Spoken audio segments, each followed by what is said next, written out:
నిధి ఉందని మనమే తెలుసుకునే సులువైన పద్ధతి. దీనికి ఒక 15,000 ఖర్చు వస్తుంది. అయితే చాలామంది గురువుని సంప్రదించాలని ప్రయత్నిస్తుంటారు. వాళ్ళు కాశీ నుంచి వస్తామని రూ. 1,00,000 పంపించండి అని, 60,000 పంపించండి అని, 1,50,000 పంపించండి అని ఇలాంటివి మనం చూస్తూనే ఉన్నాము. వాళ్ళు వచ్చి ఏదో టైంపాస్ చేసి ఖర్చు పెట్టి వెళ్ళించడం తప్ప ఏదీ తెలుస్తలేదు. కాబట్టి మనంతట మనమే సులువుగా తెలుసుకునే ఒక పద్ధతి అనేది ఉంటుంది.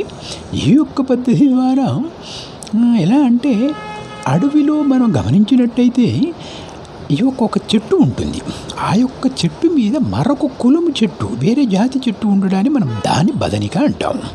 ఆ యొక్క బదనికను తెచ్చి తేవడం అంటే అక్కడ పూజ విధానం ఒకటి ఉంటుంది. ఆ పూజ చేసి దానికి అంతా కూడా సంకల్పం చెప్పుకొని ఆ విధంగా ఆ యొక్క చెట్టు ముక్కను తెచ్చుకొని మళ్ళీ ఇంటి దగ్గర పూజ చేసి ఈ విధంగా చూస్తున్నారు కదా, బాగా గమనించండి.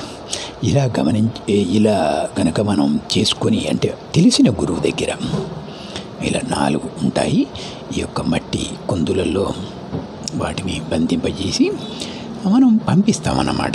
దీన్ని ఏం చేస్తాము, ఇప్పుడు మనం అన్నం తినే ప్లేట్లో కానీ, తాంబాలంలో కానీ, స్టీల్ పళ్ళెంలో కానీ, దేంట్లోనైనా సరే ఇలా పెట్టుకొని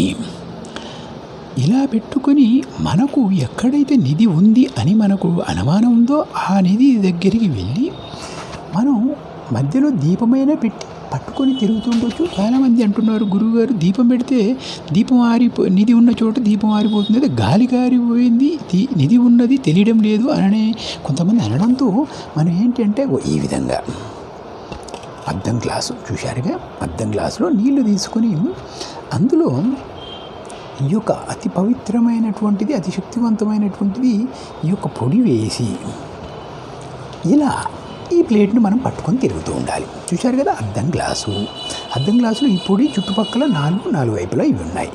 ఏం లేదు, చాలా సింపుల్. ఇది ఒక చిన్న పిల్లలు, 10 ఏళ్ళ పిల్లలు కూడా పట్టుకొని తిరగవచ్చు.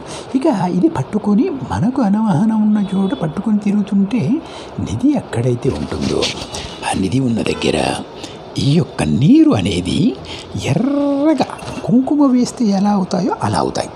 అక్కడ మార్కింగ్ వేసుకోవాలి.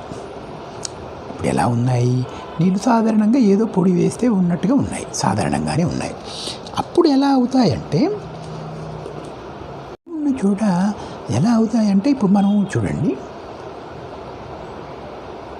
కుంకుమ వేసాం, కుంకుమ వేస్తే ఎలా అవుతాయి, ఎర్రగా అవుతాయి.